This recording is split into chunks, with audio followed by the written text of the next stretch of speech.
avec la prière, on va parler du livre de Hébreu. On va étudier Hébreu, ce livre. Vas-y, Colette, recommande notre réunion à Dieu. OK.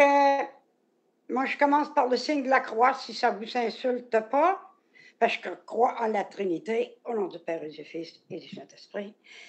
Je demande à l'Esprit Saint d'ouvrir nos esprits qui prennent possession de tout notre être, surtout notre mémoire, nos pensées, notre imagination, parce que pendant que Madeleine va parler, nous autres, là, ça peut trotter beaucoup, beaucoup. On part du nord à l'est à l'ouest, c'est pas mal dur de se contrôler et de garder une oreille d'écoute attentive tout le temps.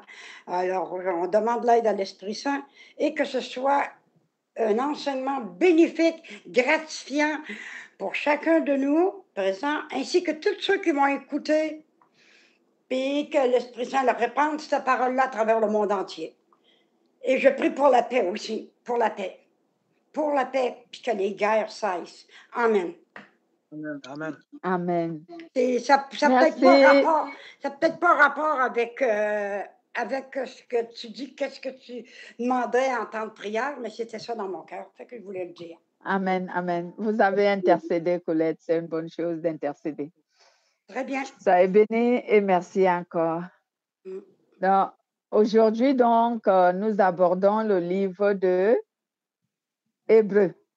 Hébreu, c'est un livre qui a été écrit et dont l'auteur ne s'est pas prononcé. Il s'est gardé anonyme lorsqu'il a écrit la lettre d'Hébreu.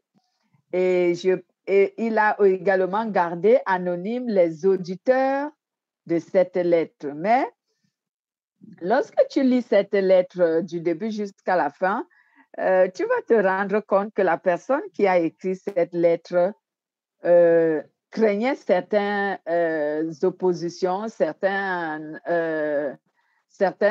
autorités, certains pouvoirs dont il ne voulait pas qu'ils connaissent. Si jamais la lettre était interceptée, il ne voulait pas qu'on sache qui l'a écrit et à qui elle était destinée. Et j'ai l'impression que c'est l'apôtre Paul parce que quelquefois, je discerne un peu la manière dont l'apôtre Paul a enseigné. Bon, mais comme il n'a pas donné son nom, on ne peut pas dire cela avec certitude. Donc, on parle donc de la lettre d'Hébreu. La lettre d'Hébreu. Donc, cette lettre a été destinée à tous les Hébreux. Et nous, aujourd'hui, nous sommes les Hébreux par la foi en Jésus-Christ. Notre thème aujourd'hui est donc intitulé « Dieu se révèle aux hommes par le Fils » ou encore « Dieu s'est révélé aux hommes par son Fils ». Dieu s'est révélé aux hommes par son Fils.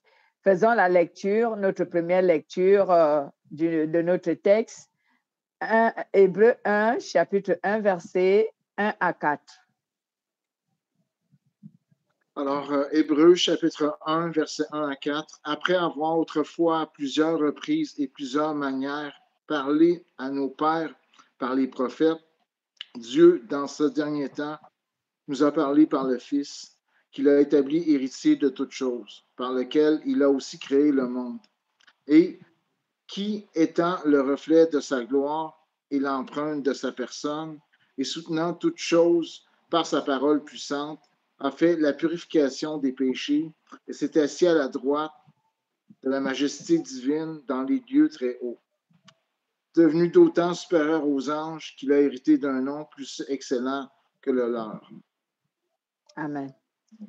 Devenant autant supérieur aux anges qu'il a hérité d'un nom supérieur aux anges. J'adore cette parole parce que elle enseigne beaucoup de choses qui sont vraiment profondes. Déjà, quand on dit ici que Dieu s'est révélé aux hommes, Dieu s'est révélé aux hommes. Déjà, qu'est-ce qu'on appelle révéler? Dans certaines Bibles, vous verrez que Dieu a parlé aux hommes par le Fils. Donc, se révéler ici, c'est se faire connaître ou encore faire connaître sa volonté. Lorsqu'on parle de Dieu s'est révélé, on veut dire que soit Dieu a parlé aux hommes pour se faire connaître ou pour leur faire connaître sa volonté. Autrefois donc, avant que Jésus-Christ ne vienne comme Messie dans le monde, Dieu a parlé aux hommes de lui. Dieu a parlé aux hommes pour leur faire connaître qui il était, pour leur faire connaître qu'il leur enverra le salut, pour leur faire connaître son royaume, bref, pour leur faire connaître sa volonté. Donc, il l'a fait à travers ce dont il avait lui-même inspiré de prophétie. Donc, ce qu'il pouvait permettre à ce qu'ils l'entendent, à ce qu'ils le comprennent, ceux à qui il se révélait, ceux à qui il donnait sa volonté ou ses messages pour qu'ils aillent annoncer au peuple. Et ce sont eux qu'on appelle les prophètes. Donc, ici, bien-aimés, malheureusement, à l'ancien temps, malgré que Dieu a parlé aux hommes à travers les prophéties, à partir des signes et bien d'autres moyens, mais toujours est-il que ces gens-là n'ont pas connu Dieu. On compte vraiment du bout des doigts, autrefois, quelles sont ces personnes qui ont connu Dieu. Ils ont entendu parler de Dieu, on leur a annoncé les messages de Dieu, on leur a fait connaître la volonté de Dieu à travers les prophéties, mais pour la plupart, ils n'ont pas connu Dieu dans sa totalité. Cela veut dire dans sa plénitude. Ils n'ont pas connu Dieu dans sa plénitude. Voici donc pourquoi, à ce moment-là, sans que le Christ ne soit venu, Dieu ne pouvait pas sauver les hommes. Parce que déjà, ceux-ci ne le connaissaient pas malgré tout ce qu'il a fait. Ils ne se connaissaient pas, ils ne le connaissent pas. Et jusqu'à aujourd'hui, il y a des gens qui croient en Dieu, mais ils ne le connaissent pas dans sa plénitude. Cela veut dire dans sa totalité, ils ne le connaissent pas. Et pourtant, ils le confessent de leur bouche, mais ils ne le connaissent pas. Mais à cette époque, c'était parce que l'Esprit Saint, comme nous avons appris, l'Esprit Saint n'avait pas encore été envoyé aux hommes pour qu'il habite aux hommes, pour donner le discernement aux hommes et inspirer les hommes. Donc, voici donc pourquoi Dieu a choisi et a décidé lui-même de venir dans le monde sous la forme d'un être humain appelé Jésus-Christ pour se faire connaître aux hommes, pour faire connaître aux hommes son salut, pour faire connaître aux hommes sa volonté, pour faire connaître aux hommes son royaume. Donc, les hommes ne connaissant pas Dieu autrefois, malgré qu'il leur a parlé de plusieurs manières, comme nous dit le livre d'Hébreux, les hommes n'ont pas connu Dieu dans sa plénitude. Alors Dieu a décidé de venir dans le monde avec une forme humaine. Bien-aimés, avec cette forme humaine, quand Dieu vient dans le monde, il a ce projet, ce plan de délivrer l'être humain du péché, de donner à l'être humain le moyen de vaincre le péché, le moyen de quitter le péché. En fait, c'était cela la raison principale que Dieu avait pour venir dans ce monde. Parce que l'homme ayant péché, il n'avait plus la vie éternelle en lui. Alors Dieu a décidé de redonner la vie éternelle à l'être humain. Donc, la raison principale de la venue de Dieu dans le monde, c'est pour donner la vie éternelle aux hommes. mais il l'a fait en prenant un aspect humain, donc un corps humain. Et ce corps qu'il a pris, c'est ce qu'on appelle souvent la parole. La parole qu'on a nommée ici Jésus-Christ. Lisons d'abord Colossiens chapitre 1, versets 15 à 17. Colossiens chapitre 11, excusez-moi, chapitre 1, versets 15 à 17. Colossiens. Chapitre 1, 15 à 17. Exact. Quelques-uns, il est vrai, prêchent Christ par envie et par esprit et disputent, mais d'autres le prêchent Vérifie bien la page où vous êtes, frère. Je suis à Philippiens. Colossiens. Ah ouais, je l'ai compris. Colossiens. Ouais. Ouais, il est un petit peu plus loin. Ouais. Colossiens 1,15. Excusez-moi. Ouais. À partir du 15 à 17. Okay. Il est l'image du Dieu invisible, le premier-né de toute la création. Car en lui ont été créées toutes les choses qui sont dans les cieux et sur la terre, les visibles et les invisibles, trône, dignité, domination, autorité, tout a été créé par lui, pour lui. Il est avant toute chose et toute chose subsiste en lui. Amen. Amen. Donc, lorsque j'ai donné ce passage pour qu'on le lise, ce contexte, je l'ai donné pour revenir à ce que je dis, que du moment où Dieu a parlé aux hommes autrefois à travers la voix des prophètes, malgré cela, ceux-là ne l'ont pas connu. Alors Dieu décide dans son amour de venir dans le monde pour se faire connaître, pour faire connaître son salut aux hommes, pour faire connaître son royaume aux hommes, afin que les hommes obtiennent le moyen d'être sauvés de leurs péchés. Je veux par là dire ici que ce Dieu qui décide de venir dans le monde, c'est lui qu'on a nommé Jésus-Christ.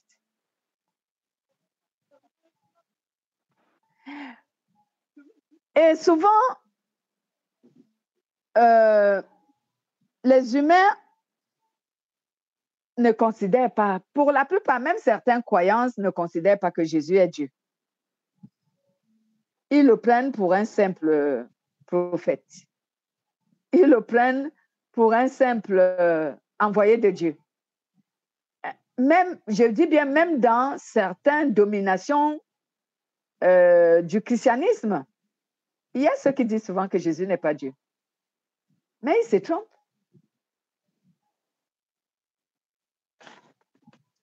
Jésus n'est donc pas une personne ordinaire, comme nous, on pense.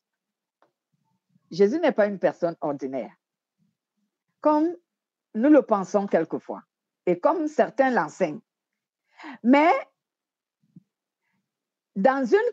c'est Dieu. Jésus est Dieu, mais dans une condition humaine. Jésus est Dieu. C'est pourquoi, avant de commenter Colossiens que je venais de lire, lisons également Jean chapitre 1, à partir du verset 1 à 14. Je sais que c'est trop long, mais essayons. Jean 1. Je vais revenir après sur Colossiens. Jean 1, es-tu prêt, toi, Pierre? Pas encore. Bon, si vous n'êtes pas prêt, je vais lire. Je pense que je suis prête.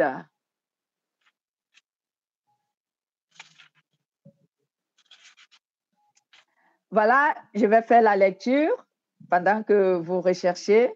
il est écrit, au commencement de toute chose, la parole existait. La parole était avec Dieu et elle était Dieu. Elle était donc avec Dieu au commencement. Tout est venu à l'existence par la parole. Et rien de ce qui est venu à l'existence n'est venu sans la parole. En elle se trouvait la vie, et cette vie était la lumière pour être éclairée et qui éclairait les humains. La lumière brille dans l'obscurité et l'obscurité ne l'a pas reçue. Dieu a envoyé son messager, un homme appelé Jean. Il vint comme témoin pour rendre témoignage à la lumière afin que tous croient grâce à lui. Il n'était pas lui-même la lumière, mais il devait rendre témoignage à la lumière. Cette lumière était la seule vraie lumière, celle qui vient dans le monde et qui éclaire tout être humain. Amen. La parole dans le monde et le monde, la parole était dans le monde et le monde est venu à l'existence par la parole et pourtant le monde ne l'a pas reconnue. Elle est venue dans son propre pays, mais les siens ne l'ont pas accueillie. Cependant, à tous ceux qui l'ont connue et qui croient en elle, elle a permis de devenir enfants de Dieu. Ils ne sont pas devenus enfants de Dieu par une naissance naturelle, par une volonté humaine. C'est Dieu qui leur a donné une nouvelle vie. La parole est venue en tant qu'homme et il a habité parmi nous. Nous avons vu sa gloire, la gloire qu'un Fils unique, plein du don de la vérité, reçoit le Père.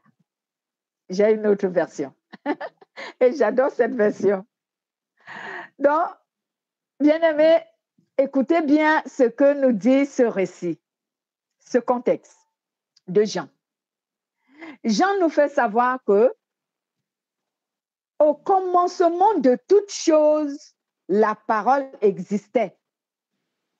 La parole était avec Dieu et la parole était Dieu.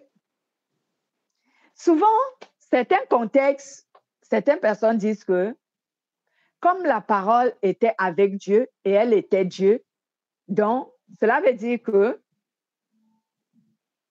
la parole n'est pas Dieu, mais elle était avec Dieu.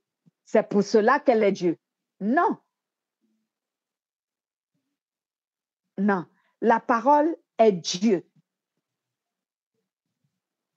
Lorsque vous observez très bien la création, elle peut nous enseigner, si vous l'observez avec les yeux spirituels. Lorsque Dieu crée, par exemple, l'être humain, dans la Bible, au commencement, Dieu dit, Dieu a créé l'homme à son image et à sa ressemblance. Mais est-ce que Dieu a un corps humain? Non. Mais pourquoi il dit qu'il a créé l'homme à sa ressemblance et à son image? Il y a 2 ou 3 hypothèses qui l'attestent. La première, c'est parce que Dieu a créé l'homme composé de 3 parties comme lui-même il est. Le corps, l'âme et l'esprit. Mais par contre, Dieu, lui, il n'a pas le corps.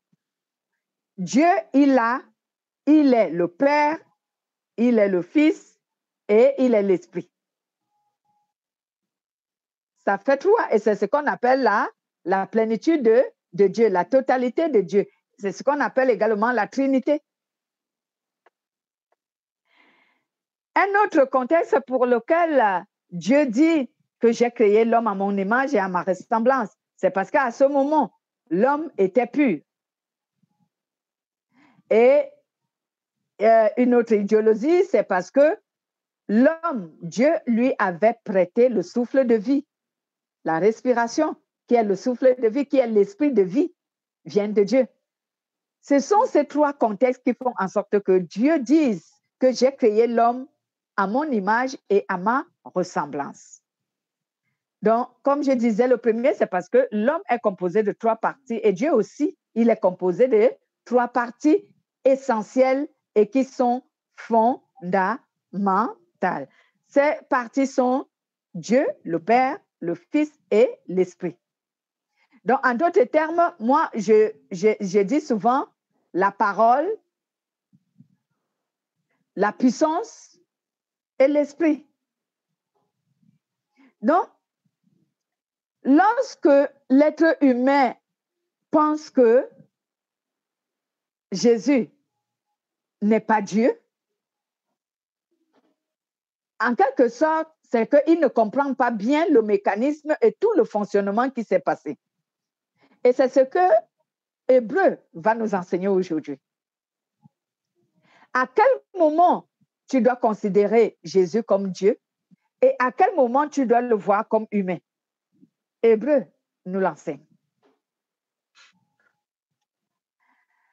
Donc, quand nous revenons, laissez-moi, s'il vous plaît, revenir sur Colossiens que nous venons. On a lu il y a quelques instants là. C'était Colossiens chapitre 1 à partir du verset 15, n'est-ce pas? À partir du verset 15 au verset 17. Laissez-moi revenir dessus. Où la parole de Dieu nous dit, je vais faire la lecture. Le Christ est l'image invisible du Dieu. Excusez-moi. Le Christ est l'image du Dieu visible qui manifeste de manière invisible. Si je lis une autre version que j'ai en tête, le Christ est l'image visible du Dieu invisible. Il est le Fils premier-né, supérieur à tout ce qui a été créé. Donc, il est le Fils premier-né, supérieur à tout ce qui a été créé. Et on dit que le Christ est l'image visible du Dieu invisible. Je prie que vous reteniez cette première phrase. Le Christ est l'image visible du Dieu invisible. Car c'est par lui que Dieu a tout créé, dans les cieux et sur la terre. Ce qui est visible et ce qui est invisible, les puissances spirituelles, les dominations, les autorités et les pouvoirs, Dieu a tout créé par lui et pour lui. Il existe avant toute chose et c'est par lui qu'elles sont toutes maintenant à leur place. Donc ici, bien-aimés, lorsque la parole de Dieu nous dit Christ est l'image du Dieu visible, donc nous devons savoir que le nom de Jésus-Christ est un nom d'homme, c'est un nom humain. C'est ce qui fait de lui un humain. Le Christ, quand on dit Jésus-Christ, c'est un nom humain, c'est un nom d'homme. Ce n'est pas un nom d'ange, ni un nom d'esprit, c'est un nom qu'on donne aux humains. C'est un nom d'humain. Et ce nom signifie Dieu sauve. Donc, Jésus-Christ signifie Dieu sauve. Ou encore Dieu sauveur. C'est ce que ce nom signifie. Et c'est un nom d'homme. Pourquoi? Parce que lorsque l'ange apparaît à Marie, il dit à Marie, tu vas concevoir un enfant de Dieu Et quand il naîtra, tu lui donneras le nom de Jésus. Tu lui donneras le nom de Jésus. Cela veut dire Dieu sauve. Ou encore, dans d'autres versions, Dieu sauveur. Dans le fils qui naîtra, tu lui donneras un nom. On parle d'un être humain qui va naître, qui va venir au monde et dont on va donner un nom, comme tout être humain. Quand nous venons au monde, on nous donne un nom. Et pourquoi on nous donne un nom? Pour nous distinguer. Parce que si on ne nous donne pas de nom, on aura du mal à savoir de qui on s'adresse, etc.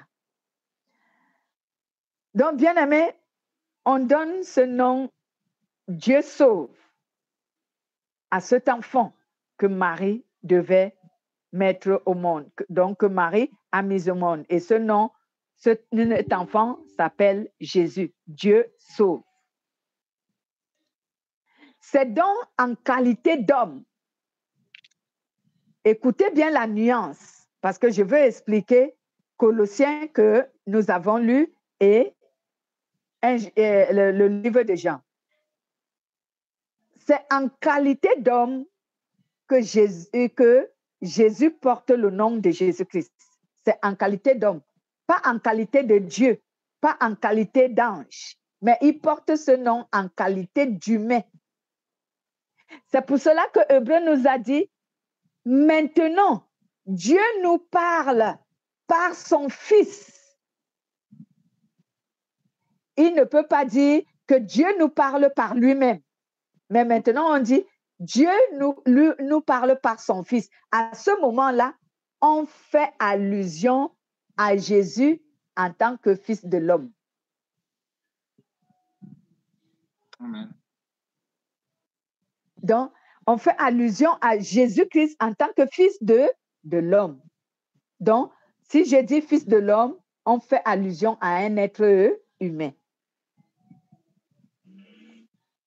Parce que d'autre part, vous trouverez Jésus lui-même, si vous observez bien la parole de Dieu.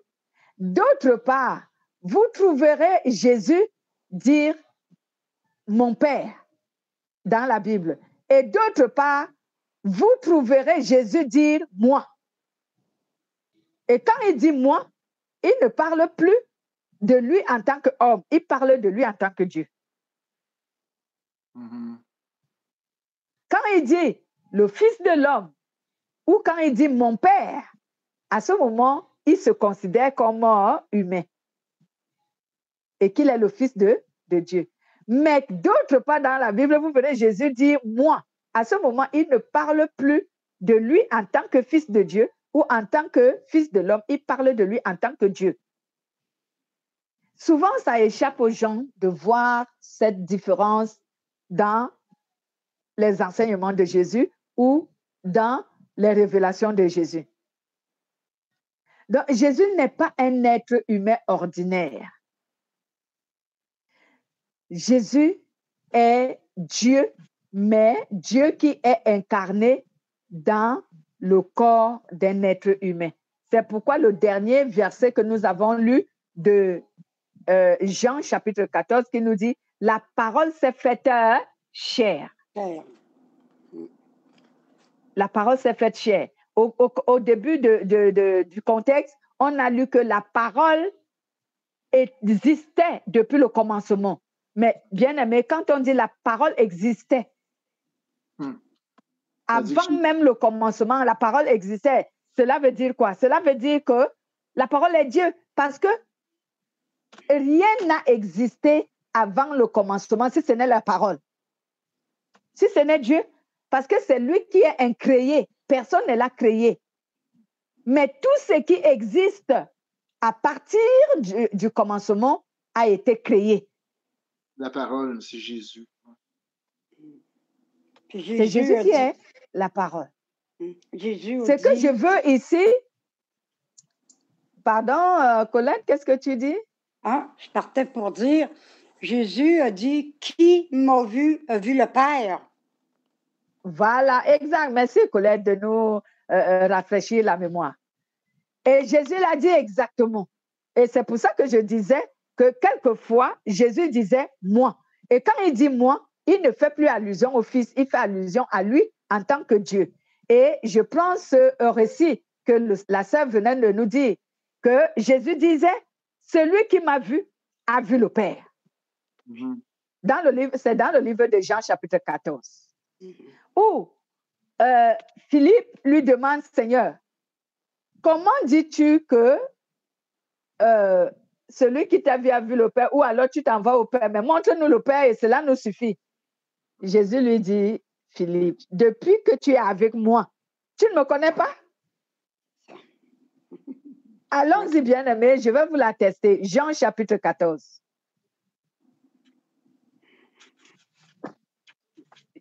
Jean chapitre 14. Jésus a dit qu'il était dans le Père et le Père était dans le Fils. Oui, lisons un peu à partir du verset 8. Philippe lui dit, Seigneur, montre-nous le Père et cela nous suffit. Jésus lui dit, il y a si longtemps que je suis avec vous et tu ne m'as pas connu. Philippe, celui qui m'a vu le Père. Comment dis-tu? Amen. Montre-nous le Père. Amen. Vous avez entendu la lecture? Arrêtez-vous là, bien-aimé, merci. Philippe lui dit, Seigneur, montre-nous le Père et cela nous suffit. Jésus lui dit, mais Philippe, depuis que tu es avec moi, tu ne me connais pas? À ce moment, Jésus parlait de lui en tant que Dieu. Donc, pourquoi certaines personnes essayent de mentir les gens en leur disant Jésus n'est pas Dieu? Quand on sera dans le royaume de Dieu, vous ne trouverez pas trois dieux, hein? Vous allez trouver un seul. Un seul Dieu. Il n'y en aura pas trois.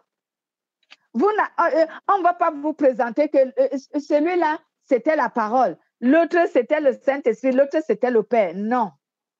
C'est un seul Dieu manifestant en trois formes.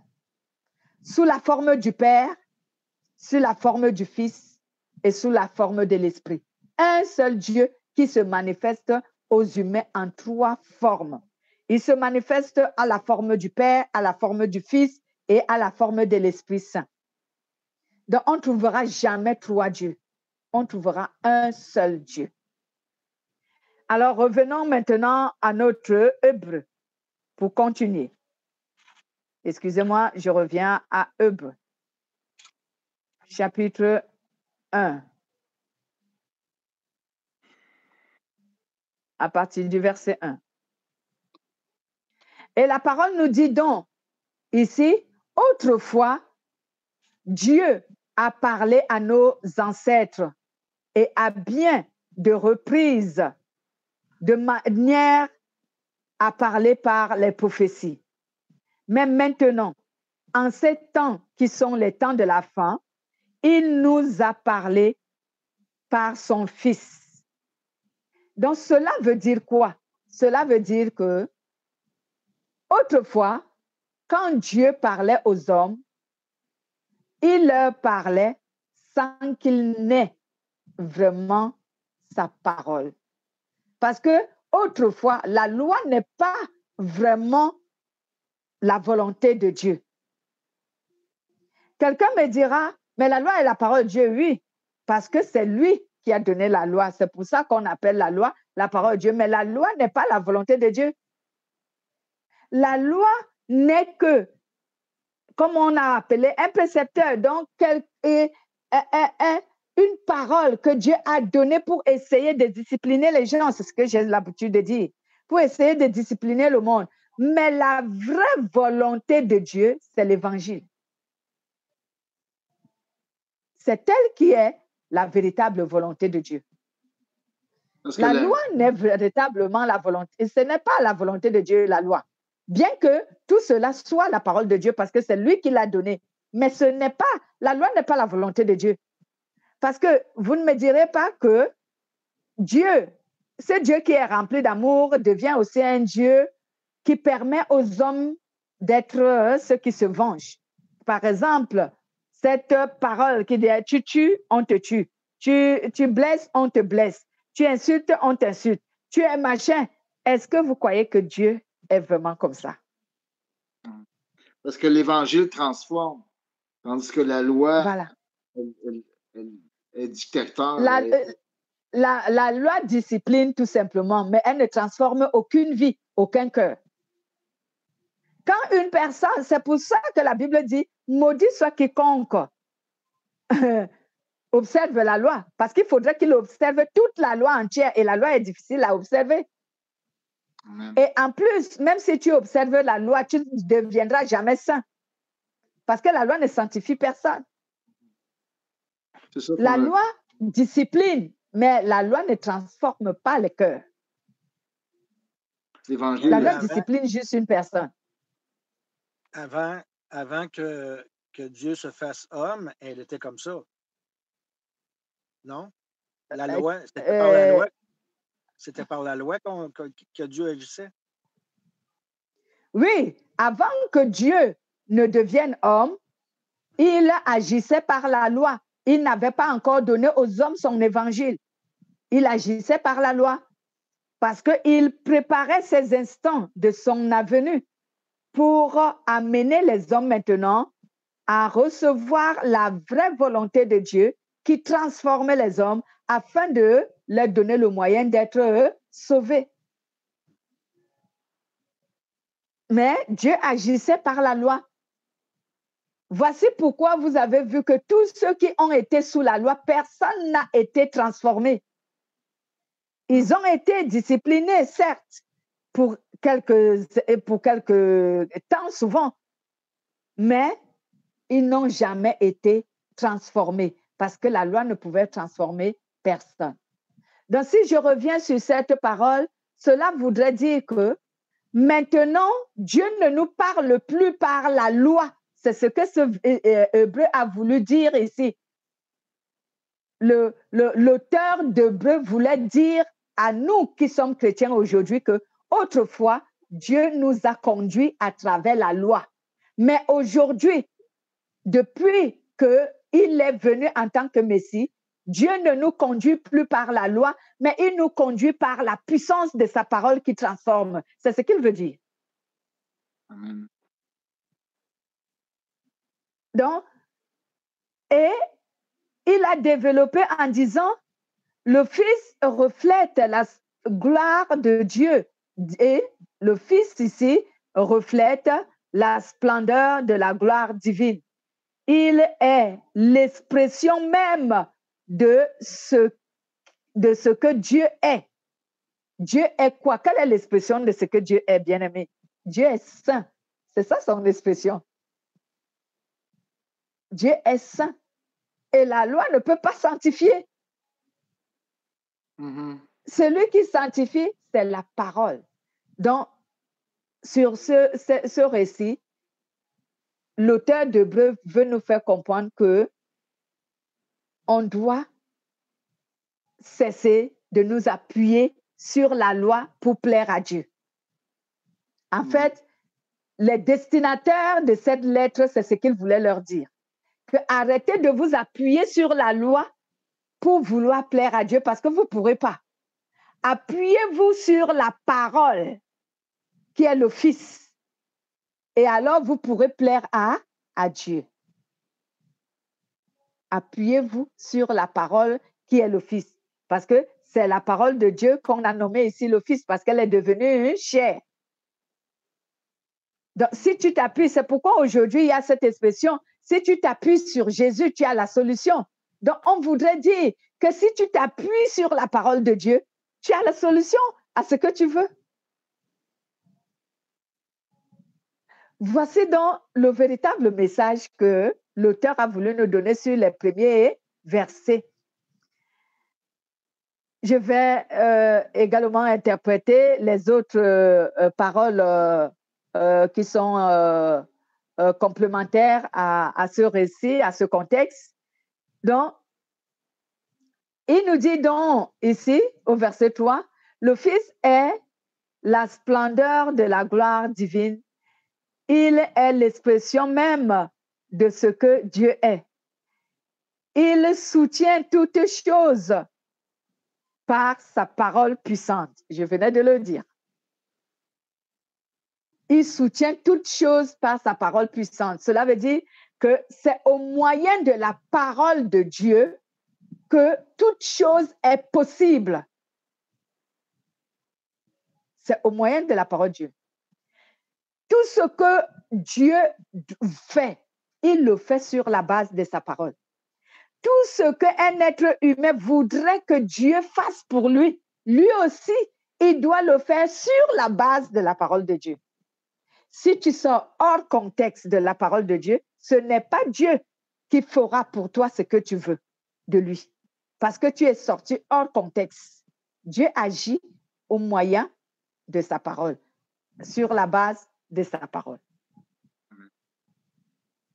C'est sur la base de sa parole qu'il fait toutes choses. Il l'a témoigné, il a dit, c'est avec la parole que toute chose est à sa place. C'est avec la parole que toute chose existe. Donc, quand un être humain sort hors du contexte de la parole de Dieu, ce n'est pas Dieu qui interviendra en sa faveur. Ce n'est pas Dieu qui fera ce qu'il veut. Et même Dieu n'agit pas hors contexte de sa parole. Dieu n'agit pas en dehors de sa parole. Dieu agit à travers sa parole, sur la base de sa parole. Il soutient toutes choses par sa parole. Après avoir purifié les êtres humains de leurs péchés, il s'est assis à la droite de Dieu, la puissance suprême. Donc, après que Dieu ait donné aux hommes le moyen d'être sauvés, son salut, après qu'il ait justifié les hommes sur la croix, il est reparti occuper son trône de Dieu. Quand vous entendez assis à la majesté divine de son Père, vous croyez que quand vous allez arriver, vous allez trouver la parole assise et l'Esprit assis et le Père assis? Non, vous n'allez pas trouver ça, vous allez trouver un seul Dieu assis. Vous serez même surpris et dire, mais où est la parole? Où est le Père? Où est le Saint-Esprit? Non, vous ne trouverez pas 3 sièges. Hein? Vous ne trouverez pas 3 sièges, vous ne trouverez pas le Saint-Esprit assis, le Père assis, la parole assis. Non, vous allez trouver un seul Dieu qui est assis et qui attend ses élus. Ou encore, qui amène ses élus dans son royaume. Voici donc, bien-aimé, et ici il dit, le Fils est devenu autant supérieur aux anges que Dieu lui a accordé un nom qui surpasse le leur.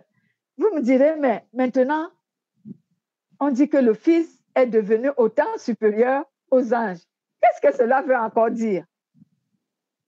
Je vous ai tout à l'heure dit que Jésus-Christ, en qualité d'être humain, lorsqu'il s'appelle Jésus-Christ, il est considéré comme un être humain.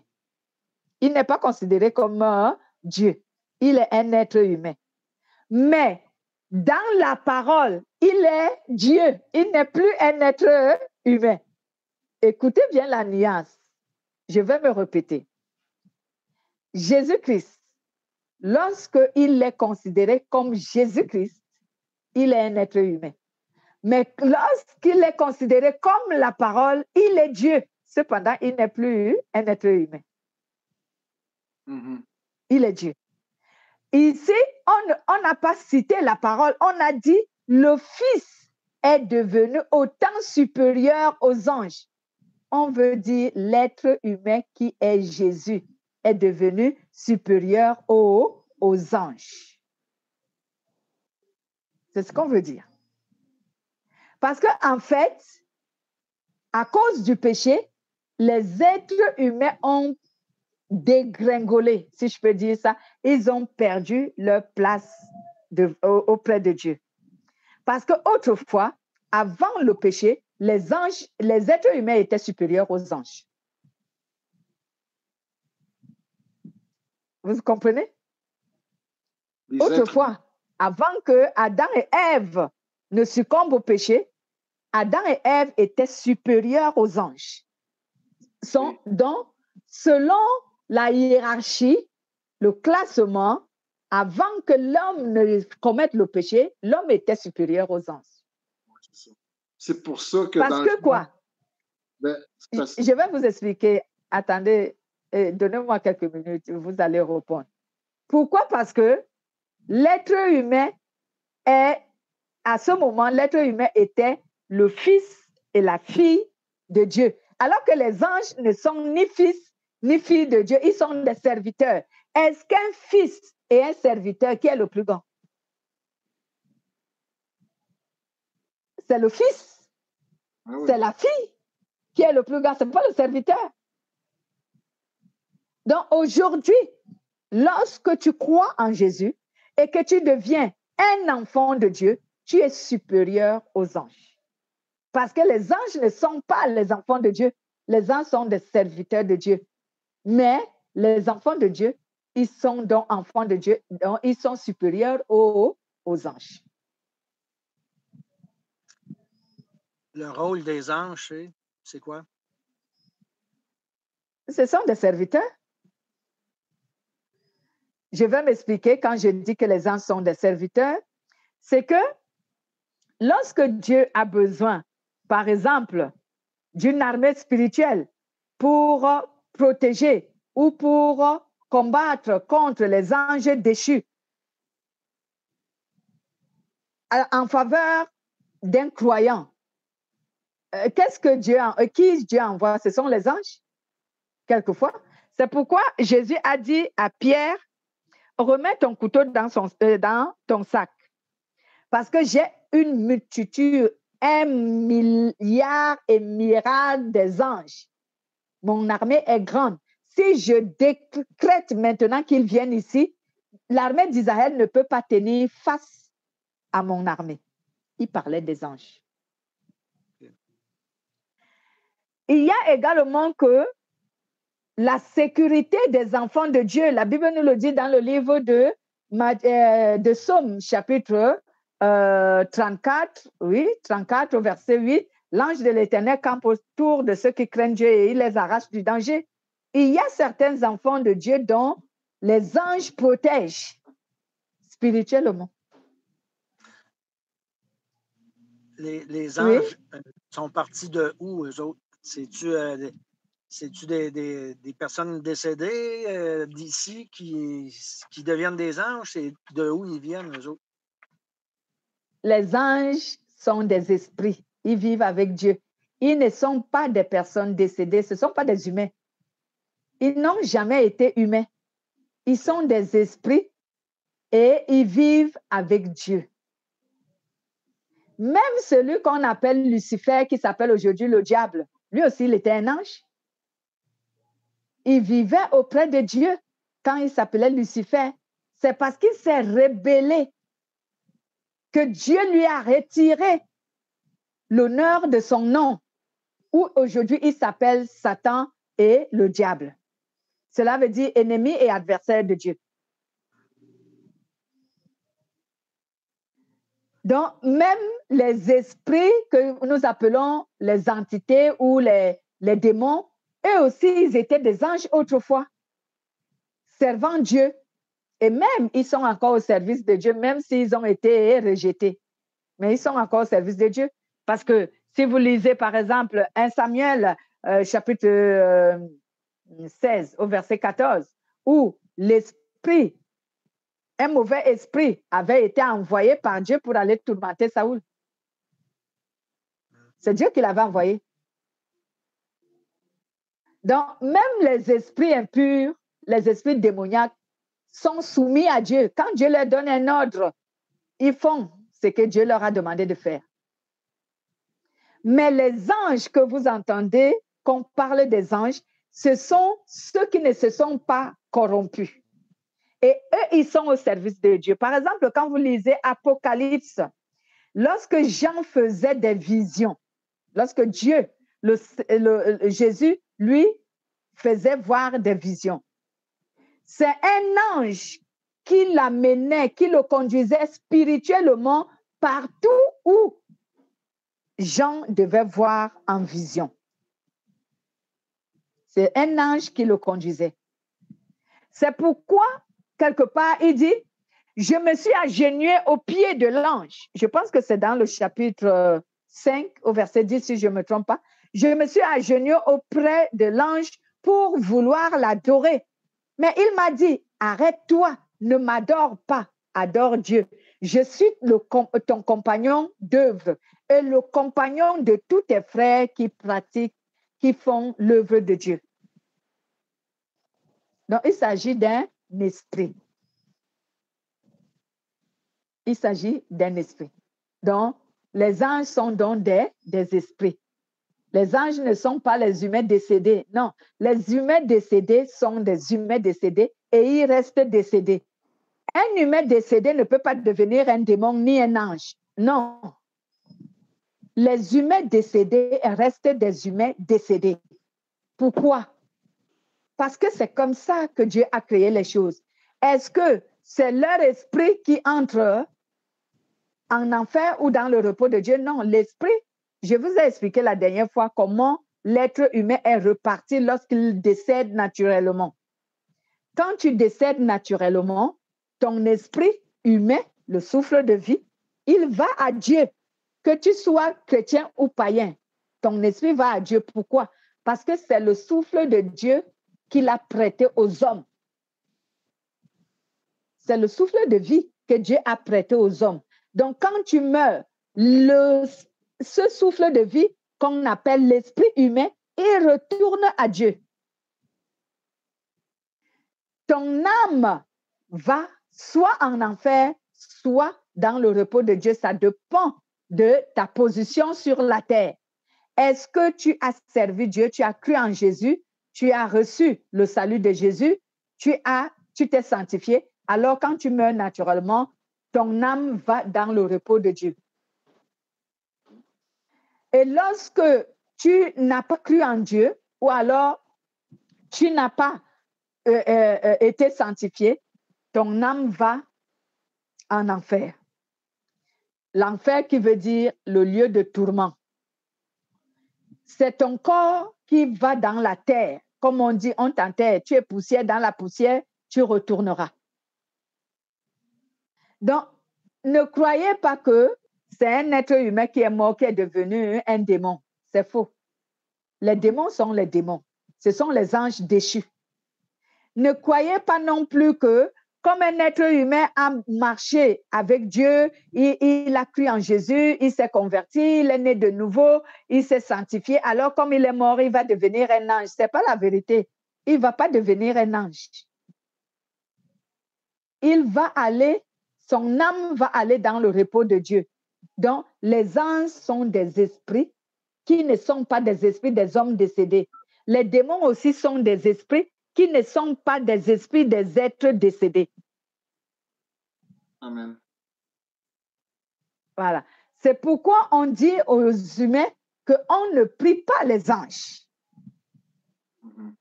On n'adresse pas les prières aux anges parce que les anges sont des serviteurs de Dieu auprès des hommes. Donc, tu ne dois pas leur adresser des prières. Et un être humain n'a pas un ordre à donner à un ange. Les anges reçoivent les ordres de Dieu, pas des hommes. Tu ne peux pas donner un ordre à un ange. Il ne va pas exécuter ton ordre parce que tu n'es pas son hiérarchie. C'est Dieu qui lui donne les ordres pour te servir toi. Est-ce que vous comprenez la nuance? Ceux qui intercèdent, comme Marie et toutes les autres. Non, un ange n'intercède pour personne. Même Marie n'intercède pour personne. C'est un être humain vivant, comme vous et moi, nous sommes. Moi, je peux intercéder pour vous. Tout à l'heure, notre sœur Colette a prié. Elle a intercédé pour l'humanité. C'est quand tu es vivant, un être humain, tu as la capacité d'intercéder pour les hommes. Le seul esprit qui intercède pour les hommes, c'est le Saint-Esprit. Les anges ne prient pas pour les hommes. Les êtres humains décédés ne prient pas pour les hommes. Voilà les doctrines qui ne sont pas vraies et qu'on fait croire aux gens. Elles ne sont pas vraies du tout. C'est une erreur. Marie ne peut pas intercéder. Elle est morte. Elle ne peut pas intercéder pour qui que ce soit. Moi, je crois. Celui qui intercède pour nous, c'est le Saint-Esprit. Même un ange ne peut pas intercéder pour toi. Il ne peut pas. Il ne peut pas intercéder pour toi auprès de Dieu. Il ne peut pas plaider ta cause. Non, il ne peut pas. Cela n'est pas son devoir. Ce n'est pas son devoir. Ce n'est pas sa mission. La mission d'un ange, comme je venais de vous l'expliquer, c'est que, par exemple, frère Pierre est en danger, par exemple, en danger de mort, et il crie à Dieu. Et Dieu dépêche les anges, il dit, allez le sauver. Et les anges viennent te transporter et ils te sortent de l'incident et tu échappes à la mort. C'est leur devoir. Mais ce n'est pas ton ordre qu'ils ont reçu. Ils ont reçu l'ordre de Dieu. C'est pour cela qu'il ne faut jamais prier un ange. Et ne lui donne pas d'ordre. Non. Ne lui adresse pas la parole, ne lui donne pas un ordre. C'est lui qui peut t'adresser la parole. Lorsqu'on lui dit de t'adresser la parole, lui, il va t'adresser la parole. Mais toi, tu n'as qu'à écouter ce qu'il veut te dire. Je prends l'exemple de Marie. Lorsque on lui a envoyé l'ange pour lui dire qu'elle va concevoir un enfant. Marie ne savait même pas que là où elle était, il y avait un ange. C'est quand elle a entendu la voix qu'elle a compris que mais je ne suis pas seule, je suis face à un esprit. Elle a entendu la voix, elle n'a même pas vu l'ange. La seule personne qui a eu la grâce dans la Bible de voir l'ange de Dieu, c'est Abraham. Les autres ont entendu des voix, mais ils ne l'ont pas vu. Bon, il y a aussi le neveu d'Abraham, on l'appelait comment? Lot. Lot aussi a vu les anges. Les mêmes anges, Lot aussi les a vus. Aux portes du tombeau, mais Marie, il n'y avait pas deux anges? Là? Pardon? Aux portes du tombeau, là, après, quand Jésus a disparu du tombeau, là. Quand ils sont allés voir au tombeau... quand Jésus est sorti du tombeau, il y a des anges celle que Marie de Magdala a vue, et ce n'était pas les anges, c'était Jésus. C'était lui-même. Mais il n'a pas voulu que Marie le reconnaisse. C'était le Seigneur lui-même. C'était le Seigneur. Mais il n'a seulement pas voulu que Marie le reconnaisse parce que quand Marie arrive devant le tombeau, Marie de Magdala, quand elle arrive devant le tombeau est tout ouvert. Elle panique. Elle trouve ces personnes qui sont là, qui avaient l'air des humains, mais qui étaient comme si c'était des anges. Elle demande, mais où est le corps de mon Seigneur? Comme à ce moment, on appelait tout homme par respect mon Seigneur, il a dit, mon Seigneur, si c'est vous qui avez pris le corps, vous l'avez enlevé, dites-moi où vous l'avez amené et je vais aller le chercher. Et Marie était en train de pleurer. Elle paniquait et tout. Et c'est comme ça que le Seigneur lui a dit que Marie, arrête de pleurer. Et quand elle a prononcé son nom, va dire à tes frères qu'ils me retrouvent. Ce que j'avais dit, c'est accompli. Et qu'ils me retrouvent là où, à la chambre haute, où ils avaient l'habitude de se rencontrer. C'était le Seigneur. Voilà. Donc, à Marie, la mère de Jésus, quand on est venu lui annoncer, elle a entendu la voix de l'ange, mais elle n'a pas vu l'ange. Mais néanmoins, elle a répondu à l'ange pour des questions dont elle ne comprenait pas. Mais elle n'a pas donné un ordre à l'ange. Donc, ce qui nous est permis, c'est que si le Seigneur nous envoie son ange pour nous parler, on peut lui poser des questions si on veut bien comprendre. Mais on n'a pas d'ordre à lui donner.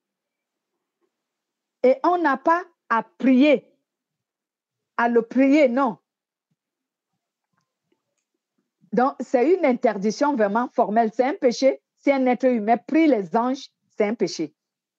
Et les anges ne vont même pas lui répondre parce qu'ils savent que cela n'est pas permis. C'est pourquoi, dans Apocalypse, cet ange avait dit à Jean que ne me prie pas. Il faut prier Dieu. Il ne faut pas m'adorer. Adore Dieu. C'est Dieu qu'on adore, pas les anges. Voici donc que, quand on dit, lorsque je reviens pour terminer notre enseignement, on dit que Dieu a donné un nom à son fils Jésus, un nom supérieur à celui des anges, c'est parce que, comme je venais tantôt de le dire, quand un être humain devient un enfant de Dieu, il est supérieur aux anges parce que lui, il est enfant et les anges sont des serviteurs. C'est pour cela que Jésus a ici un nom qui est supérieur à celui des anges. C'est la première raison. Parce que lui, il est le fils et eux, ils sont des serviteurs. Donc, ils ne peuvent pas être plus grands que le fils. Et deuxièmement, Dieu a donné à Jésus-Christ un nom au-dessus de tout nom, afin que, au nom de Jésus-Christ, amen, tout genou fléchisse. Cela veut dire, afin qu'au nom de Jésus, toute chose dans les cieux, sur la terre, plus bas que la terre, soit soumise à Dieu. Amen. Donc, afin qu'il soit reconnu que celui qui est Dieu, c'est lui-même qui est venu monter sur la croix pour les hommes. Donc, bien-aimés, si jamais vous entendez encore quelqu'un dire Jésus n'est pas Dieu, il est fils, il est apôtre, il est machin, s'il vous permet de lui dire la vérité, dites-lui la vérité. Bon, s'il ne vous permet pas, laissez-le dans son ignorance. Mais sachez que c'est celui qu'on appelle Jésus-Christ, la parole de Dieu, il est Dieu. Quand il est appelé Jésus, il est fils de Dieu, il est humain. Mais quand on appelle la parole, à ce moment, il est Dieu. Mais c'est une seule et l'unique personne. C'est un seul être. C'est pourquoi, au lieu de compliquer, appelle tout simplement Jésus Dieu. C'est lui Dieu. C'est que toutes les affaires comme Saint-Michel-Archange, Saint-Gabriel, et tout ça, là, il y a des prières associées à chacun d'eux. Là. Ça, c'est tout de l'idolâtrie, finalement. C'est de l'idolâtrie. Le Je vous salue Marie et compagnie aussi, c'est tout ça? C'est de l'idolâtrie. Non. Okay. C'est de l'idolâtrie. Non. On ne prie pas Marie. On ne prie pas Marie parce que Marie est morte. On ne prie pas Marie. Si tu pries Marie, c'est de l'idolâtrie. Il y a par exemple, je donnerai un exemple. Quand on parle de Saint-Michel-Archange, qui est Saint-Michel-Archange? Est-ce que vous connaissez cet ange? Ben, on dit des choses sur lui, là, mais je ne sais pas si... on dit souvent que Saint-Michel-Archange a une épée, n'est-ce pas? Mm-hmm. Ouais. Et selon la parole de Dieu, qu'est-ce qu'on appelle l'épée? C'est la parole. C'est la parole qu'on appelle l'épée. Et maintenant, si Saint-Michel-Archange est le détenteur de l'épée, imaginez-vous, c'est qui? C'est la parole de Dieu. Et c'est pourquoi je vais encore vous édifier là-dessus. Lorsque Jésus, la parole de Dieu, en d'autres termes, quand elle est esprit, quand elle est nommée esprit, puisqu'elle est esprit, elle a plusieurs noms. En d'autres termes, en tant qu'esprit, Dieu a plusieurs noms. Donc, c'est lui qu'on appelle, c'est la parole de Dieu qu'on appelle Michel-Archange. Parce que c'est lui l'épée. L'épée du Saint-Esprit. Et cette histoire de Marie, franchement, je vous exhorte. Prier Marie, c'est une idolâtrie. Parce que Marie n'intercède pas pour nous. Marie est morte. Et Marie est dans le repos de Dieu. Elle attend la résurrection comme tout autre homme. Marie n'est pas auprès de Dieu. Marie est dans le repos de Dieu. Il y a une différence entre le repos de Dieu et le royaume de Dieu. Faites très attention.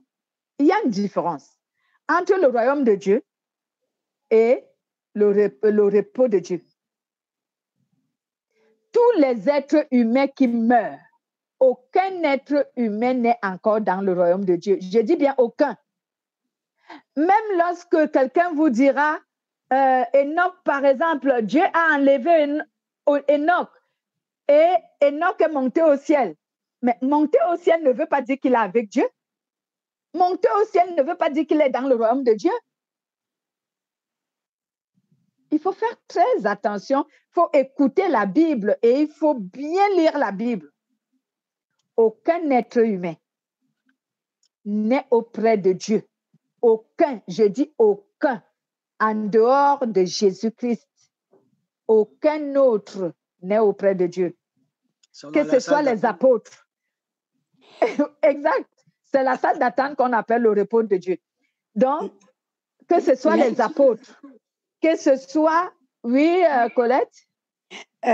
Pourquoi que le Seigneur il a dit, je m'en vais vous préparer une place.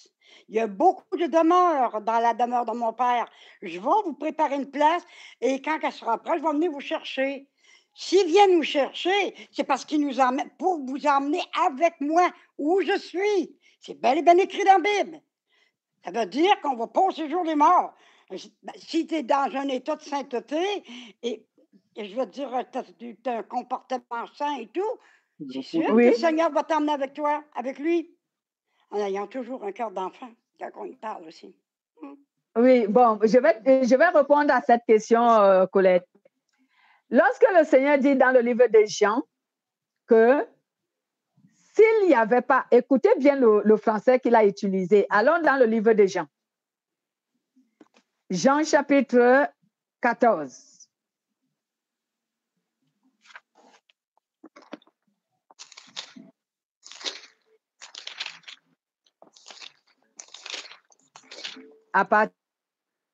Oui, je suis là, moi. Oui. Oh, la connexion a bugué.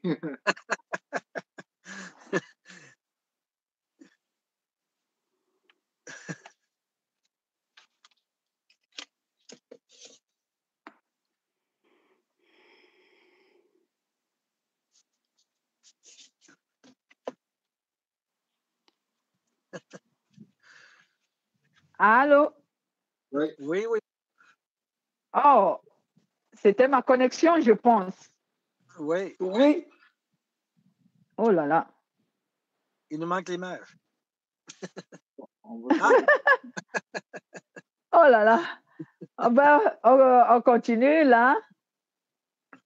Donc, Jean chapitre 14, au verset 1, la Bible nous dit, à partir du verset 1, « Ne soyez pas troublés, leur dit Jésus. Vous avez confiance en Dieu. Ayez aussi confiance en moi. Il y a beaucoup de demeures où, dans la maison de mon Père. Sinon, je vous aurais dit que je vais vous préparer une place. » Donc, est-ce que vous avez entendu ce français? Il a dit, il y a beaucoup de demeures dans la maison de mon Père. S'il n'y en avait pas, je serais allé vous préparer une place, mais il y en a déjà, donc il n'a pas besoin de nous préparer une place. Il y en a déjà. Il a dit, je vais relire le verset 2.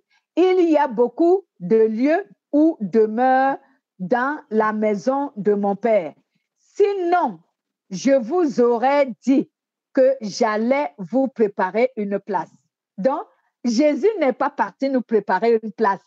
Il a dit, s'il n'y avait pas de demeure, alors il allait nous préparer une place. Mais il y en a, donc il n'a pas besoin de nous préparer une place. Il y a déjà les demeures. Première nuance dans ce que Colette, tu as compris. Maintenant, deuxièmement, selon ta question, lorsque nous mourrons, ou encore, je vais d'abord prendre ceci, les demeures que Jésus dit que ces demeures existent déjà et que nous irons avec lui là-bas. Ce n'est pas maintenant, Colette. Quand tu meurs maintenant, tu vas dans le repos de Dieu. Tu ne vas pas dans la demeure de Dieu. Tu vas dans son repos. Ton âme se repose en attendant la résurrection des morts. Pour l'instant, il n'y a pas encore eu la résurrection des morts. Toutefois qu'il n'y ait pas encore la résurrection des morts, personne ne va dans le royaume de Dieu. C'est lorsque la résurrection des morts aura été faite. En d'autres termes, lorsque l'enlèvement, le premier enlèvement aura été fait, c'est à ce moment que les gens iront dans la demeure de l'Éternel. Cela veut dire dans le royaume de Dieu. La Bible déclare qu'on va faire 1000 ans là-bas. On va faire 1000 ans dans le royaume de Dieu. Donc, pour l'instant, aucune personne ne part dans le royaume de Dieu quand il meurt saint. Il ne part pas dans le royaume de Dieu, il part dans le repos de Dieu. Il n'est pas dans le royaume de Dieu. Je vais vous donner un exemple que Jésus avait donné. Allons dans le livre de Luc. Oui. Luc, je crois, 19. Ou alors, excusez-moi, je vérifie. Luc 19. Est-ce que c'est 19 ou c'est 16? Regardez le livre de Luc 16 au verset 19, à partir du verset 19. 16, 19. Mm-hmm. Oui. Il y avait un homme riche qui était vêtu de pourpre et de fin lin et qui chaque jour menait joyeuse et brillante vie. Un pauvre nommé Lazare était couché à sa porte, couvert d'ulcères, et si désireux de se rassasier des miettes qui tombaient de la table du riche, et même les chiens venaient encore lécher ses ulcères. Le pauvre mourut, et il fut porté par les anges dans le sein d'Abraham. Le riche mourut aussi, et il fut enseveli dans le séjour des morts. Il leva les yeux, et tandis qu'il était en proie au tourment, il vit de loin Abraham et Lazare dans son sein. Il s'écria, Père Abraham, aie pitié de moi, et envoie Lazare pour qu'il trempe le bout de son doigt dans l'eau et me rafraîchisse la langue, car je souffre cruellement dans cette flamme. Abraham répond, Mon enfant, souviens-toi que tu as reçu tes biens pendant ta vie et que Lazare a eu les maux pendant la sienne. Maintenant, il est ici, console-toi, et toi, tu souffres. Il est ici consolé, et toi, tu souffres. Pardon. D'ailleurs, il y a entre nous et vous un grand abîme, afin que ceux qui voudraient passer d'ici vers vous ou de là vers nous ne puissent le faire. Le riche dit donc, Père Abraham, d'envoyer Lazare dans la maison de mon père, car j'ai 5 frères. C'est pour qu'il leur atteste ces choses, afin qu'ils ne viennent pas aussi dans ce lieu de tourment. Abraham répond, ils ont Moïse et les prophètes, et ils l'écoutent. Et il dit, non, Père Abraham, mais si quelqu'un des morts va vers eux, ils se repentiront. Et Abraham lui dit, s'ils n'écoutent pas Moïse et les prophètes, ils ne se laisseront pas persuader quand même. Quelqu'un ressusciterait des morts. Amen. Amen. Voici l'exemple que Jésus avait donné comme parabole et je vous le donne aussi. Il y avait 2 hommes. Un est mort, il est entré dans le repos de Dieu et l'autre est mort, il allait en enfer. Dans ces jours-là. Et voilà, dans le séjour des morts. attention, le séjour des morts est divisé en deux grandes parties. Il y a plusieurs sections dans toutes les parties, mais le séjour des morts est divisé en deux grandes parties. Il y a la partie de l'enfer qu'on appelle les tourments et il y a la partie du repos de Jésus qu'on appelle vraiment le repos de Jésus. Donc, ceux qui sont morts saints dans la foi en Jésus, ils vont dans le repos de Dieu. Et toujours est-il que c'est le séjour des morts. Ceux qui sont morts dans le péché et dans le refus du salut de Dieu, eux, ils vont dans les tourments. Là-bas aussi, on appelle là-bas le séjour des morts. Le séjour des morts n'abrite pas que ceux qui vont en enfer. Le séjour des morts abrite les deux qualités de personnes. Mais tout, c'est le séjour des morts. À la seule différence que dans le repos de Dieu, là-bas, les gens ne souffrent pas, ils dorment. Mais en enfer, là-bas, les gens souffrent, ils sont tourmentés. C'est la seule différence. Mais tous, ils sont dans le repos de mort. Dans le séjour des morts. Les deux, vous avez vu que celui qui était dans le lieu de tourment, il avait vu Abraham et Lazare. N'est-ce pas? Il les a vus. Vous croyez que les morts voient le royaume de Dieu? Ils ne le voient pas. Mais ils ont vu Abraham et Lazare. Et celui qui était dans le lieu de tourment, il a dit, Père Abraham, il a même parlé avec Abraham. Il a dit à Abraham, mais s'il te plaît, demande à Lazare de tremper le bout de doigt dans l'eau et qu'il me rafraîchisse la langue. Je souffre cruellement ici avec la chaleur. Abraham lui a dit, il y a un abîme qui nous sépare, vous et nous. Afin que celui qui est chez nous, s'il veut venir chez vous, qu'il ne parvienne pas. Et pareil pour vous, celui qui veut venir vers nous, qui n'arrive pas à le faire. Mais sinon, on peut se voir, mais personne ne peut aller de l'autre côté. Voilà d'abord l'histoire. Donc, si vraiment les hommes allaient, dès qu'ils mouraient, Abraham est mort dans la foi, non? On l'appelle le père de la foi. Pourquoi Abraham n'est pas avec Dieu? C'est vrai. Il n'est pas avec Dieu. Il est dans le repos de Dieu. Il n'est pas avec Dieu. Et même, on a donné le nom. C'est Jésus lui-même qui a donné le nom de ce repos. Il a dit dans le sein d'Abraham. C'est écrit là, vous avez lu ça? C'est dans le sein d'Abraham.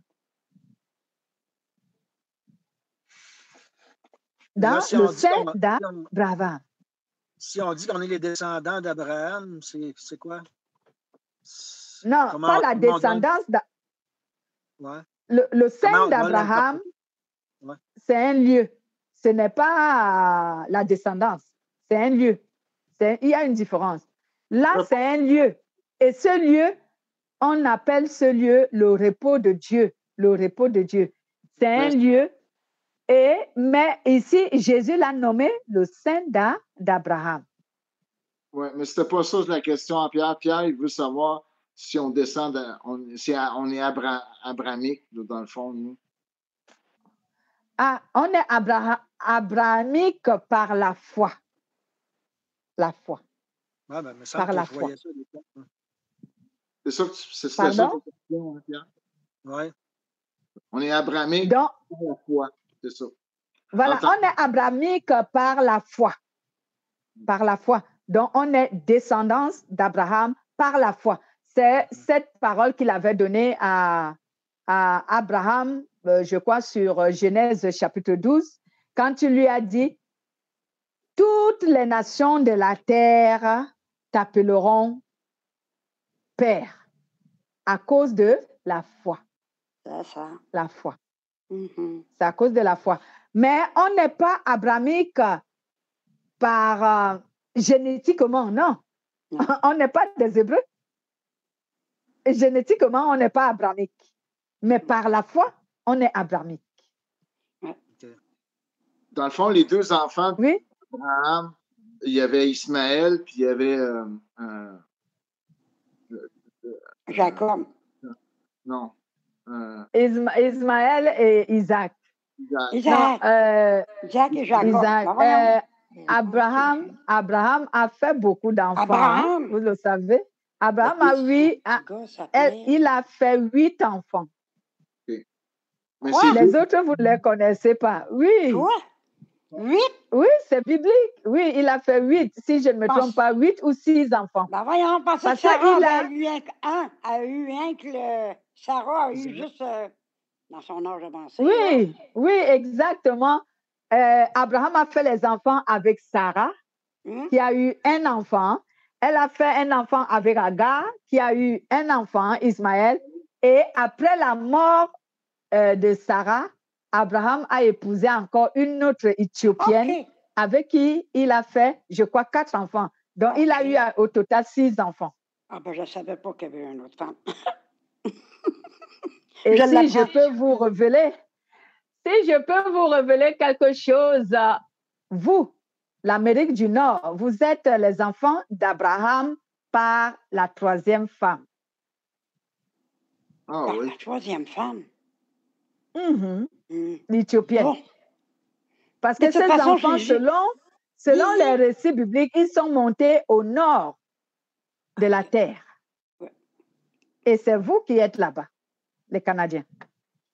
Oui, parce que Jésus, il avait dit, ton nom, non, je ne sais pas comment on dit ça, ta génération aussi grande que d'étoiles dans le ciel. Oui, Jésus a dit ça à Abraham, que tes enfants seront nombreux comme les sables de la mer, à cause de la foi. Ça veut dire que nous à cause autres, de la on fait foi en partie de Jésus. ça. On y est, par notre foi. Ouais.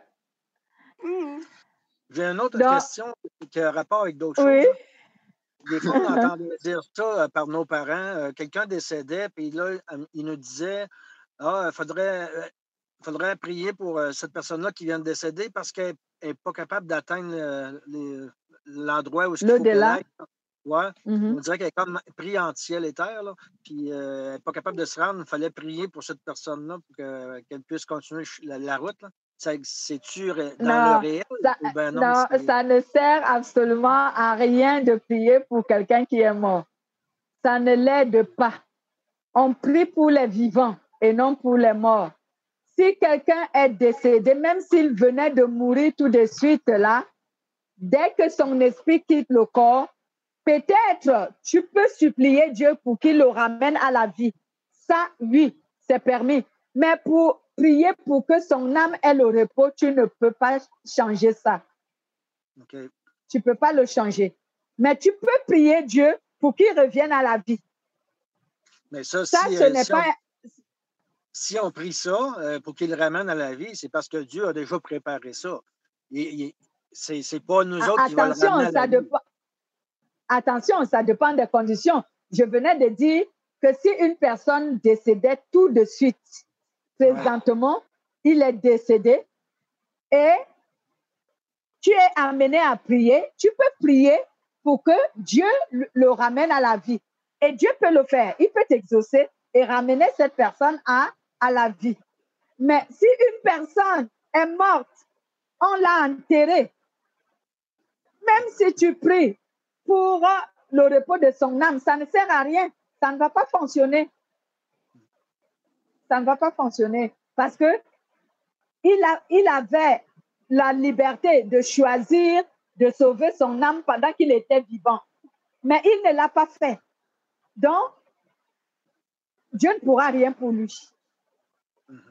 Et non, même ta prière ne vaudra rien.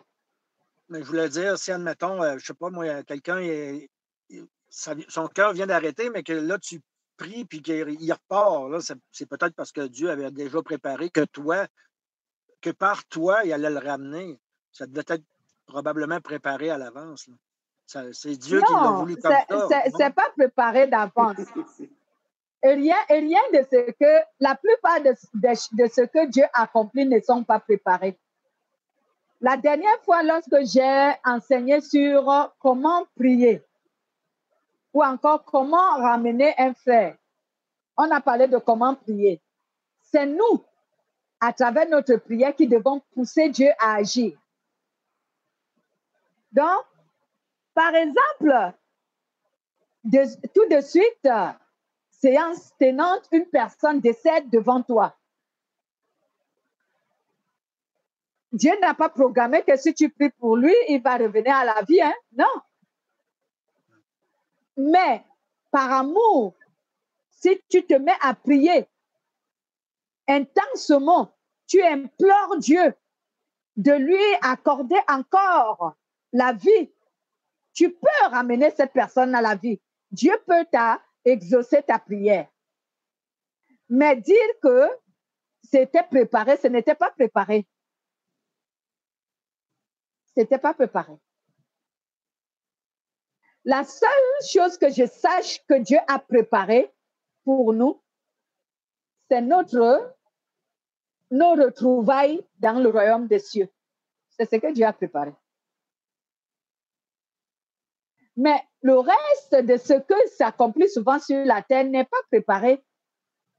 Nous amenons Dieu à le faire. Et lui-même, il décide de le faire quand il veut. C'est pourquoi on dit que quand Dieu veut, mais cela ne veut pas dire qu'il l'a programmé. Il n'a pas programmé. Nous, on a souvent tendance à croire que tout est programmé. Je vais te prendre un exemple qui va te montrer que cela n'est pas programmé. Supposons que Dieu, s'il vraiment il préparait les choses, il prépare par exemple comme bon, aujourd'hui là, Madeleine ou encore disons dans une semaine, je vais bénir Madeleine. Et maintenant, dans le cas où Madeleine continue à m'obéir, avant une semaine, moi j'arrête d'obéir à Dieu. Vous croyez qu'il va me bénir parce qu'il avait programmé?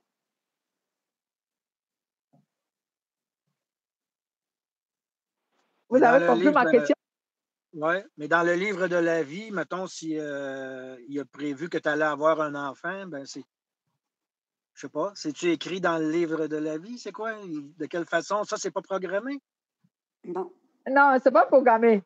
Dieu nous a tout donné. Rien n'est programmé. Nous possédons tout. Puis nous laisse libre. Voilà. Nous possédons tout. Rien n'est programmé. Dieu nous a tout donné. Il nous a créés. Il a tout mis à notre disposition. Alors, quand nous voulons quelque chose, nous devons tout simplement suivre des règles qu'il a données et nous allons l'obtenir. C'est tout. Voilà. Mais tout est à notre disposition. Cela ne veut pas dire que Dieu l'a programmé, non. Tout est à notre disposition. Par exemple, si aujourd'hui, je veux faire un enfant, il faut que je suive les règles que Dieu a données. Il faut que je me marie, premièrement. Et maintenant, je cherche à faire un enfant. Là, je fais ce que Dieu a recommandé. C'est ça. Voilà. Mais si je ne me marie pas, si je marche selon la volonté de Dieu et je ne me marie pas, je ne vais jamais avoir des enfants. Je ne vais pas avoir un enfant comme Marie l'a eu par le Saint-Esprit. Donc, vous voyez, Dieu ne programme rien. Dieu a créé l'homme et il a tout donné à l'homme. L'homme détient tout. C'est lui-même qui ne sait pas comment faire pour mettre en œuvre ce que Dieu lui a donné. C'est ça. C'est pour cela qu'on nous demande de croire en Dieu afin qu'il nous enseigne comment mettre en œuvre ce qu'il nous a donné. Avec l'aide d'Esprit Saint. Mais rien n'est programmé. La seule chose que Dieu a programmée et préparée, ce sont nos retrouvailles dans le royaume des cieux. Je dirais, pour résumer ce qu'on dit aujourd'hui, parce que c'était très intéressant, moi, je vois ça comme un scénario d'un film grandiose. Mais c'est plus grandiose que le plus grand film qui a été réalisé de tous les temps. Amen.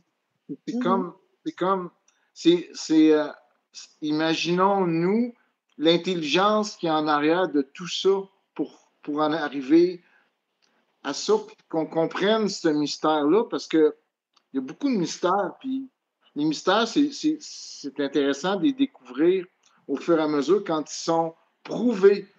Pas juste parce qu'on les déclare, mais quand on les... Tu sais, aujourd'hui, on a appris des choses par rapport à ce qui est écrit dans la Bible, mais parce qu'on ne l'interprète pas nécessairement comme on devrait l'interpréter.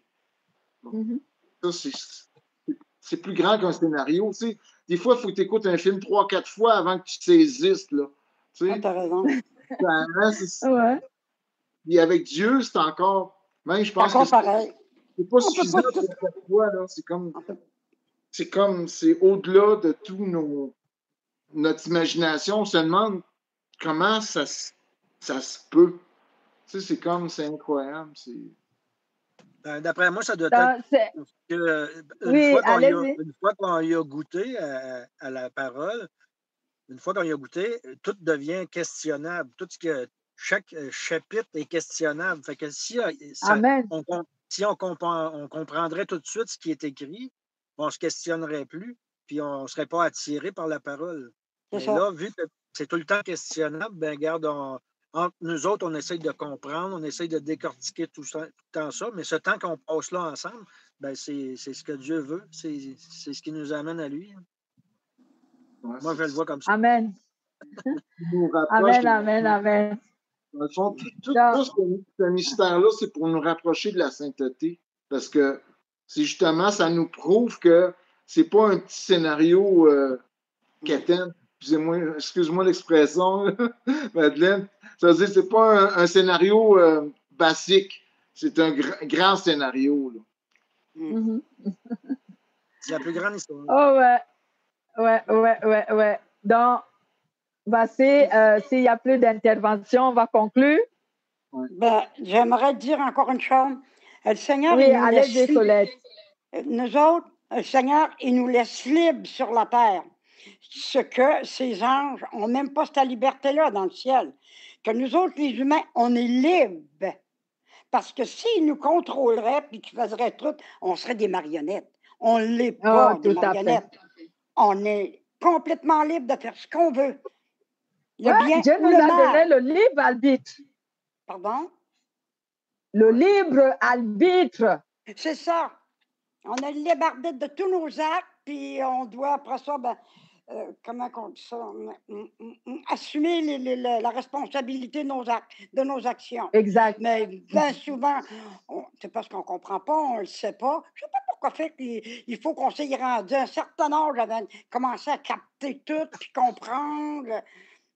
Les jeunes, ils ne comprennent pas bien là-dedans. Là. Comment on leur parlerait de ça? 10 ans, 20 ans, 30 ans, ils vont en catcher, mais ça rentre par une oreille, ça sort par l'autre.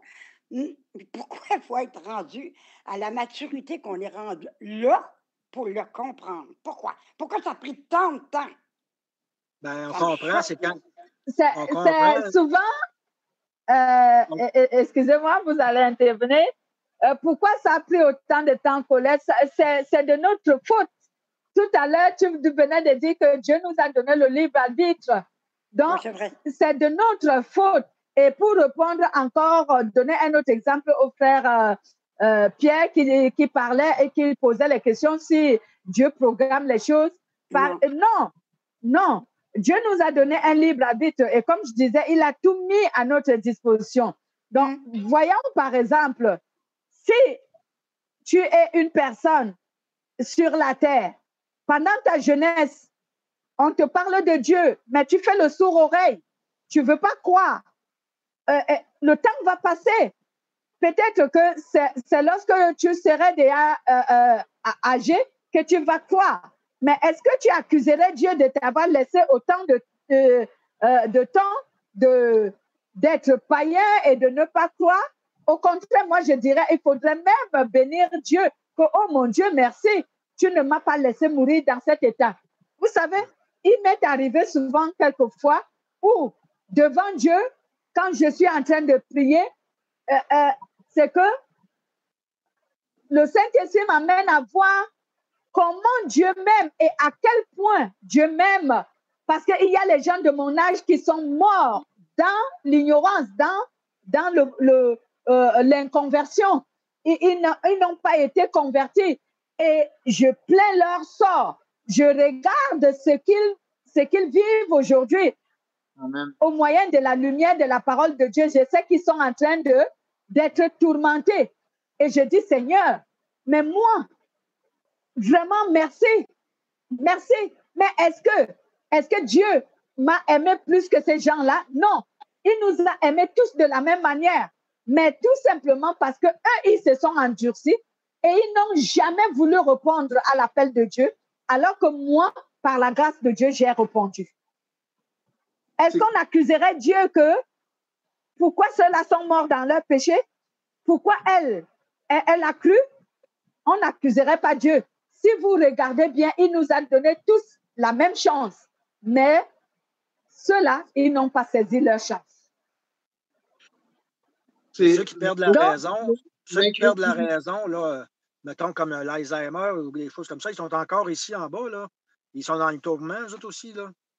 Ça, c'est oui, dû à quoi? C'est une sorte de tourment quand tu as, par exemple, ce genre de maladie, parce que la Bible déclare que quand tu es vraiment un enfant de Dieu, hein, il y a les choses dont Dieu va t'épargner. Vraiment, il y a certaines souffrances sur cette terre que le Seigneur va vraiment t'épargner.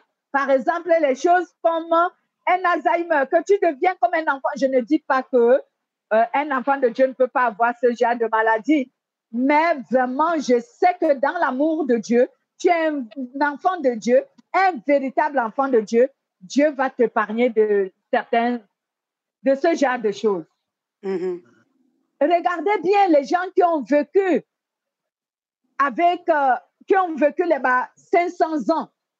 Bien aimés, vous voyez qu'ils étaient extraordinaires plus que nous. Ils avaient la même chair, le même sang, les mêmes os que toi et moi. Mais pourquoi nous, on s'affaiblit vite aujourd'hui? C'est à cause de notre péché. Est-ce qu'ils n'étaient pas aussi pécheurs que nous? Non, le péché n'avait pas encore évolué comme il est aujourd'hui. Ces gens-là péchaient, oui, mais pas comme nous, franchement. Nous, aujourd'hui, c'est le péché qui nous détruit. Il nous détruit. Et le Seigneur nous a avertis. Il nous a dit qu'à cause de votre péché, vous serez des... Nous n'écoutons pas, on ne comprend pas. Donc, c'est comme ça. Ce n'est pas Dieu qui retarde à ce que quelqu'un se convertisse. C'est la personne elle-même qui retarde souvent à se convertir. Je dirais ça. C'est l'incrédulité. Exact, c'est l'incrédulité. Et le manque de soif, parce que des fois, on dit, un jour, on reporte, puis finalement, ce jour-là, la mort nous retrouve. Mm-hmm. Quelquefois même, c'est la vieillesse qui nous retrouve à notre « je croirai après, je croirai après, je croirai ». Et la vieillesse te trouve là dans la « je vais me convertir un jour ». C'est comme ça. Aujourd'hui, c'est pire. C'est tout ce qui mène le monde. C'est tout ce qui, mettons, amène le monde dans une mauvaise direction. C'est dur d'avoir une spiritualité saine. C'est dur d'être sain aujourd'hui avec tout ce qui attrape, toute la technologie, tout ce qui est accessible. Puis c'est justement, comme on en parlait déjà, la technologie, elle a une utilité positive, elle a une utilité négative. Ça dépend comment on l'utilise. Tout à fait. Ça dépend, ouais. Voilà, donc, y a-t-il encore d'interventions? On va clôturer. On a été beaucoup bénis aujourd'hui parce que notre thème nous a amené à aborder beaucoup de sujets. Et c'est ça notre bénédiction pour nous qui sommes souvent en réunion. C'est ça. On a le temps de poser des questions et de débattre sur la question. Amen. Alors, voici donc ce que nous devons retenir, c'est que Jésus-Christ est la parole. C'est lui et la parole est Dieu. Donc, c'est à travers la parole que Dieu nous parle aujourd'hui, nous. Et l'auteur de la lettre nous conseille de ne pas nous appuyer sur la loi, mais de nous appuyer sur la parole de Dieu, parce que c'est elle aujourd'hui qui peut transformer notre vie et nous permettre d'être vraiment des enfants de Dieu. Et dans les exhortations que le Saint-Esprit nous a données, il nous a fait comprendre que les anges ne sont pas des êtres que nous, on doit prier ou qu'on doit donner des ordres. ils ne reçoivent les ordres que de Dieu, mais Dieu les envoie nous servir. Voilà. Et on ne doit pas leur prier ni leur donner les ordres. Et que le nom de Jésus a été élevé au-dessus de tout nom. Et ce nom est humain. Il n'est pas le nom d'un ange ou le nom d'un esprit, mais c'est un nom humain parce qu'on l'a donné à Jésus lorsqu'il était humain. Ce nom qui veut dire Dieu sauve. Et Dieu lui-même, il a investi sa puissance sur ce nom afin que tout ce qui est dans les cieux, sur la terre et plus bas que la terre, soit soumis à Dieu en ce nom. Voilà. Donc, en quoi tu peux savoir aujourd'hui? Sache qu'aujourd'hui, Dieu ne te parle plus à travers la loi. Aujourd'hui, Dieu te parle à travers sa parole. Donc, écoute la parole de Dieu, mets-la en pratique, observe-la et quand nous allons continuer toujours sur Hébreu, vous allez voir quelque part où Dieu dit, aujourd'hui, si tu entends la voix de Dieu, n'endurcis pas ton cœur. Quoi? Ne raisonne pas. Voilà. Soyez bénis dans le nom de Jésus-Christ. Et moi, j'ai été vraiment bénie avec toutes les questions et les explications que le Saint-Esprit nous a données. Oui. Merci, Madeleine. On sait que tu as des grosses journées, puis je te remercie de prendre le temps d'être avec nous, puis de mettre... Oui, vraiment, j'ai les grosses journées. Je suis en train d'apprendre à conduire. Oh mon Dieu, c'est compliqué. Quand on commence, c'est toujours compliqué. Après ça, c'est facile. Oh, d'accord. Colette, merci pour l'encouragement. Ah oui, tu vas voir. Je dois lire mes cours, je dois consulter, je dois apprendre. Donc, j'ai vraiment des journées dures tous ces derniers temps. Oui, puis j'ai remarqué que ça allait très, très vite chez toi. Le monde conduit très vite. Ça va être encore plus compliqué. Oh oui, chez nous, oh Colette, ça conduit trop vite chez nous, je t'assure.